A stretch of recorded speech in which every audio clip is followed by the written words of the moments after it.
Deus, nosso Pai, e seja com todos nós, hoje e sempre. Amém. Época de Quaresma, Páscoa, são momentos propícios para reflexão a respeito de muitas coisas, especialmente sobre a vida com relação a Deus. Deveríamos, neste momento, mais do que nunca, nos questionarmos: como está a minha vida na presença de Deus? Como têm sido os meus dias, os meus passos? Como é que eu tenho encarado as dificuldades? Tenho recorrido a Deus ou tenho me refugiado nos meus medos, nas minhas angústias? Tenho feito de Deus o meu protetor ou tenho me apegado às minhas próprias capacidades ou aos deuses que eu criei em meu coração? A verdade é que Quaresma e Páscoa é uma época de mudanças. Sempre que vamos refletir a respeito desse assunto, é preciso que nós abramos o nosso coração, nossa mente, e repensemos a nossa vida e possamos então nos dar conta como é difícil mudarmos as nossas atitudes rotineiras, como é difícil nós nos darmos conta que nem tudo é tão agradável quanto nós julgamos ser. Mudar não é fácil, pois é quase inevitável nós abrirmos mão de alguns hábitos que nós temos, hábitos muitas vezes que nós sabemos que fazem muito mal para a nossa vida, hábitos que afastam-nos de Deus e das suas promessas. Eu te pergunto, como é que você tem encarado os seus maus hábitos? Tem realmente colocado-os na presença de Deus e dizendo: Senhor, se tu não mudares a minha vida, se não adentrares no meu coração com a tua palavra salvadora, eu estou perdido? Ou você tem dito: bom, todo mundo faz igual, por que eu haveria de mudar? Como pastor, vosso pastor, muitas vezes me preocupo profundamente com vocês.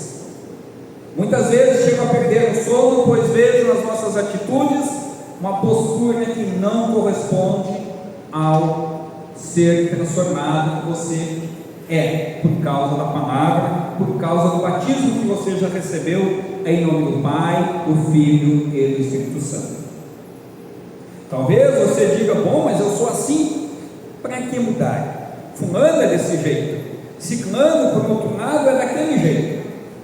Muitas vezes somos injustos em fazermos as comparações, pois queremos comparar com os outros e justificar os nossos pecados. Mas infelizmente isso acontece com mais frequência do que nós conseguimos calcular ou imaginar.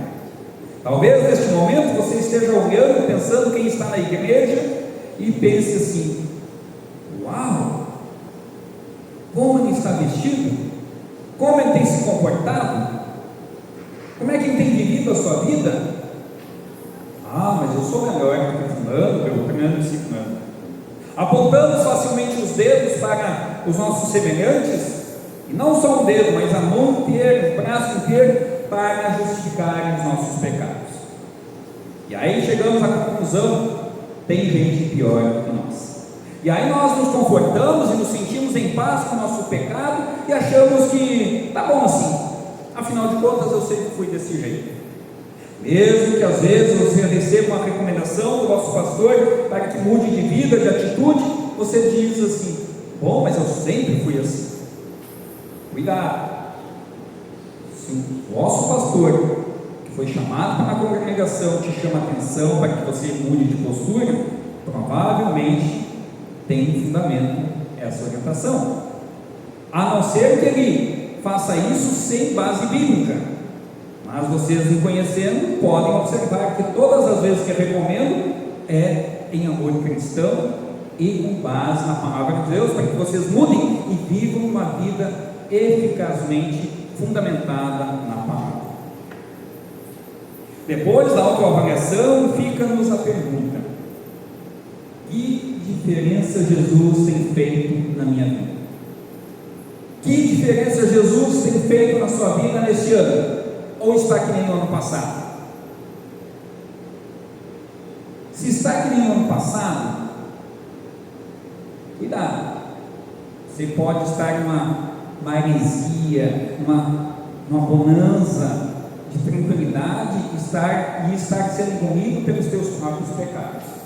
A nossa caminhada de fé é um desafio constante de atualização em conformidade com a palavra de Deus. O mundo vai mudando e nós muitas vezes ficamos presos aos hábitos e costumes do mundo e nos esquecemos de seguir aquilo que a palavra nos diz. Pois nós vamos e nos tornamos Maria vai com as outras, seguindo o exemplo dos outros, e nos esquecemos de seguir aquilo que é próprio para a vida de um cristão, que tem uma vida transformada. As pessoas com quem você convive, elas se orgulham de conversar contigo? Elas se orgulham de ter você como um irmão na fé, como alguém com quem você convive? Ou as suas atitudes tanto faz quanto fez na vida do semelhante que está ao seu lado?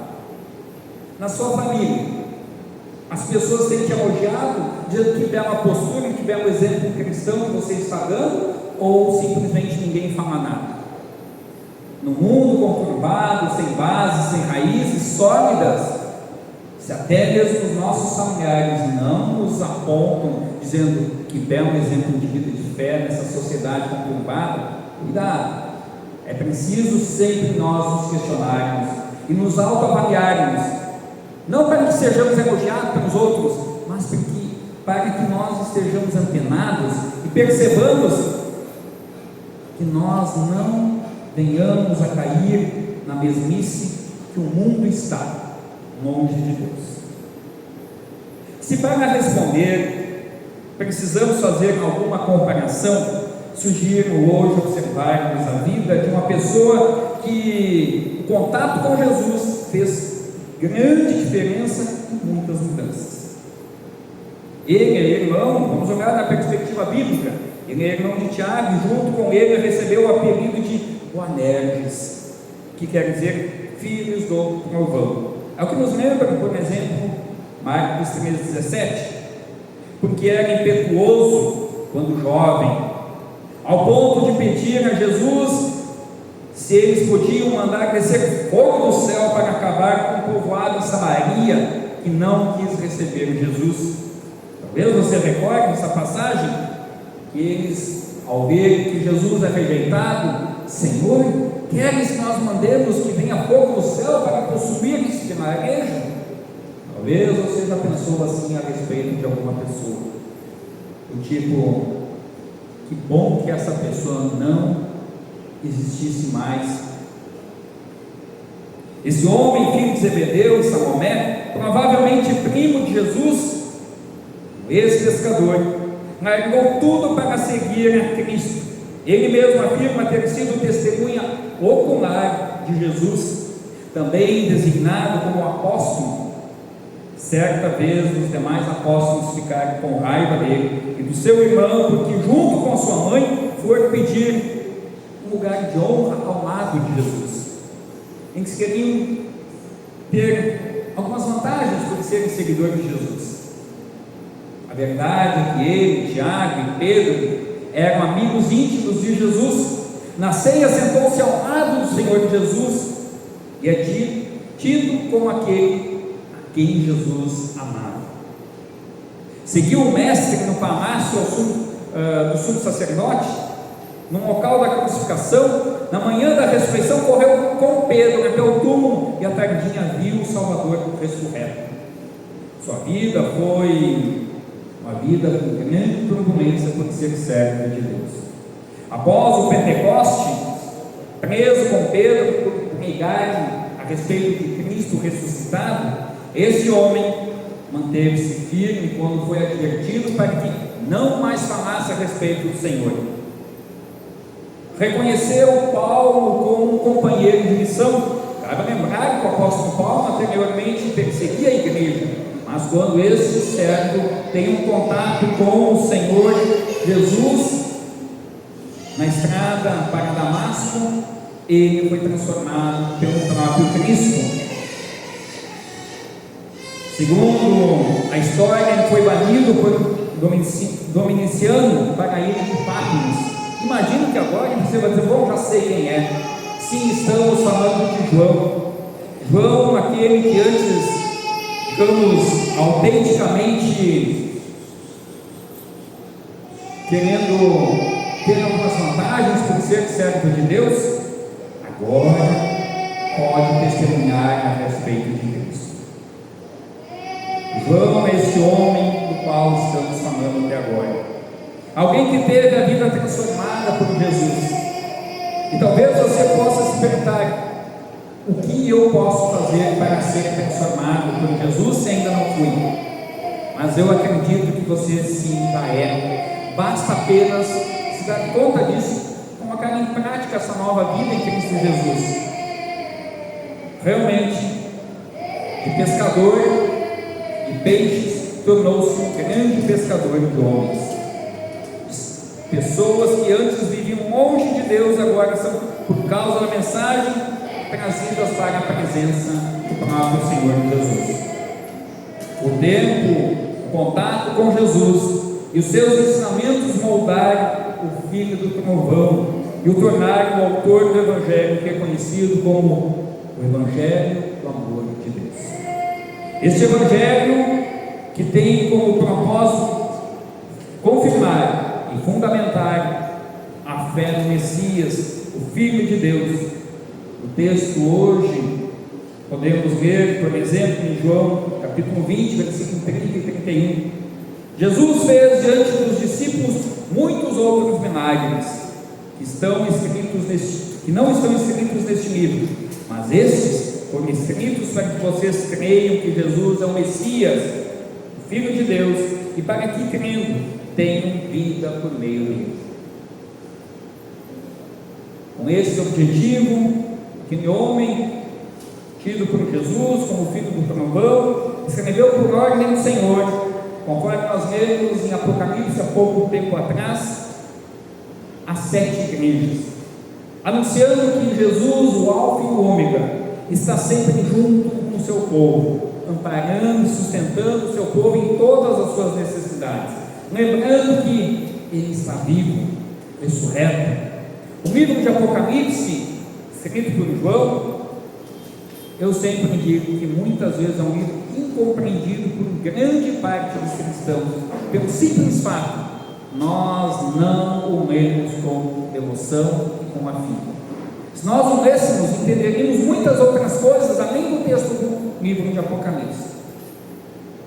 Mas porque somos influenciados pelo mundo que diz que é um livro místico, um livro que tem coisas escondidas, segredos escondidos, o cristão muitas vezes segue a voz do mundo e se esquece de seguir a voz do próprio Senhor Jesus. João também testifica a respeito de Jesus no Evangelho de João, capítulo 13, 16, porque Deus amou o mundo de tal maneira que deu seu Filho unigênito, para que todo aquele que nele crê não morra, mas tenha a vida eterna. João, em contato com o Salvador, teve a sua vida mudada e salva. O mesmo acontece conosco, que nascemos filhos das trevas, por causa dos pecados, estamos sujeitos à condenação. Então, logo devo me perguntar, e pergunto a vocês: que graça tem viver no mundo, deixar de se levar pelos prazeres do mundo e perder a vida eterna? Que graça tem nessa vida viver longe de Deus, sendo que somente na presença de Deus nós realmente encontramos paz? Por que você luta tanto contra o teu Criador? Ah, pastor, eu sou pecador. Sim, somos, mas somos pecadores justificados pela obra redentora do Senhor Jesus, chamados a viver a nova vida, para agora vivermos não somente neste mundo, mas vivermos com a perspectiva da eternidade. Deus, nosso Pai de amor, prometeu e enviou o seu Filho para nos salvar. E através da sua morte e ressurreição, nós meditamos este período pascal, somos convidados a reconhecer que tudo está consumado, que toda a obra de salvação foi consumada pelo que Jesus fez em nosso favor. Não seja teimoso. A salvação bate à vossa porta hoje. Eu não sei se eu e você vamos estar vivos amanhã, mas hoje é o dia de nós crermos, é o dia de sermos salvos, é o dia de dizer: Senhor, me receba nos teus braços, cuide de mim, pois se tu não estiveres comigo, estou completamente perdido. A ressurreição de Jesus testifica de que o mundo caminha para o seu final. A ressurreição de Jesus testifica de que o tempo da graça um dia vai terminar, e aqueles que creem em Jesus estarão nos céus. Em compensação, aqueles que não creem em Jesus estarão eternamente condenados a viver, ou, melhor dizendo, sofrer eternamente no inferno. Somos, por causa de Cristo, herdeiros do céu. Somos, por causa de Cristo, aqueles que aguardam o cumprimento da sua promessa, dizendo que na haveria de voltar aos céus, nos preparar um lugar. Somos, por causa de Cristo, aquelas testemunhas vivas que falam a respeito da salvação em Cristo Jesus.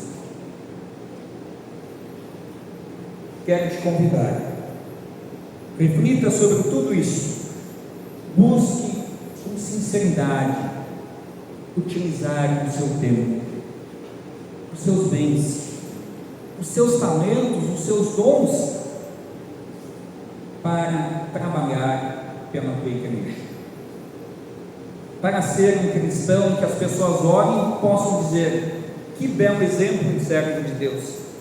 Ele realmente vivia perdido no mundo, não queria nada com nada, mas por causa da palavra ele foi transformado. Moços, moças, velhos, crianças, louvem ao Senhor. Todos nós somos chamados a estarmos na presença de Deus, para testemunhar, pois como diz o próprio Senhor Jesus a Tomé, felizes são os que não viram, mas assim mesmo creram. Somos felizes, pois cremos por causa do Evangelho que nos é anunciado e nos alcança a cada novo final de semana. E agora, quando sairmos daqui a pouco, somos convidados a falar neste amor. Talvez você diga: pastor, mas eu sou alguém que é difícil de gravar as coisas, eu tenho dificuldade de me comunicar. Fale daquilo que você sabe, fale daquilo que Jesus fez por você, é o suficiente, e deixe que o Espírito Santo conduza a vida dos outros e a tua também. Felizes são os que não viram, mas assim mesmo creram. Amém.